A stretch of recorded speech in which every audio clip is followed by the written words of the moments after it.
नमस्कार. आपल्या उजनी धरण अपडेट न्यूज चॅनलमध्ये आपल्या सर्वांचं मनापासून स्वागत. आज 21 ऑगस्ट 2025.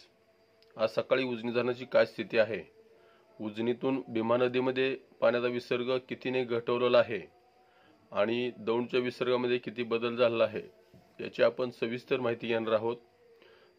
आज सकाळी उजनी धरणची पाणी पातळी 497.06 मीटर, एकूण पाणी साठा हा 120 टीएमसी आणि उपयुक्त पाणी साठा हा 56.39 टीएमसी आणि उजनी धरण पुन्हा एकदा 105% आलेला आहे. आणि दौंडचा विसर्गाचा विचार केला तर दौंडच्या विसर्गामध्ये कालच्यापेक्षा निम्म्याने घट झालेली आहे.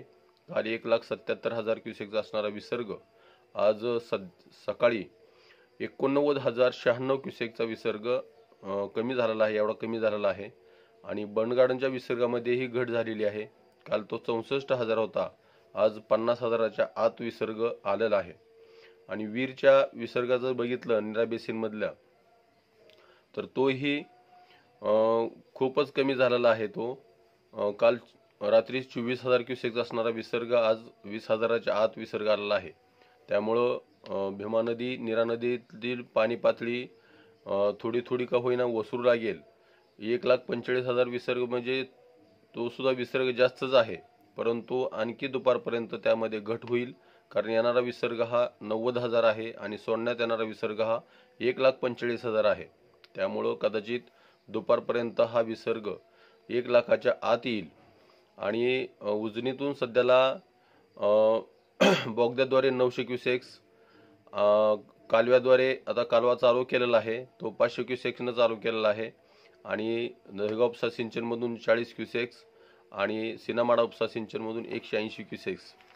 बऱ्याच ठिकाणचे बंधारे जे पाण्याखाली गेले होते ते संध्याकाळपर्यंत कदाचित उघडे होतील. पाणी कमी करण्याची प्रक्रिया चालू झालेली आहे. वरच्या धरणातूनही सध्याला पाणी जे येत होतं जवळपास 1,89,000 पाणी येत होतं, त्यामध्येही घट झालेली आहे मोठ्या प्रमाणात. पाऊस बऱ्यापैकी पावसाने विश्रांती घेतलेली आहे, परंतु जो पडलेला पाऊस आहे त्याचा विसर्ग अद्यापर्यंत येतोय. दौंडचा विसर्ग निम्याने घटलाय, म्हणजे दुपारपर्यंत आणखी त्यामध्ये घट होईल. आणि बंडगाडच्या विसर्गामध्येही मोठ्या प्रमाणात घट होणार आहे. वीरचा विसर्ग कदाचित उद्या सकाळपर्यंत बंद केलेला असेल तर ही खरं तर शेतकऱ्यासाठी, नदीकाठच्या लोकांसाठी आनंदाची बाब आहे. कारण विसर्ग वाढणं म्हणजे पिकं धोक्यात जाणं, घरात पाणी शिरणं अशा गोष्टी बऱ्याच झालेल्या आहेत. तर इथून पुढं 1-2 दिवसामध्ये उजनी धरणातून येणारं पाणी आता बऱ्यापैकी कमी होईल. वीरचा विसर्गही कमी होईल आणि नीरा आणि भीमा पाणी पातळी बऱ्यापैकी ओसरायला सुरुवात होईल.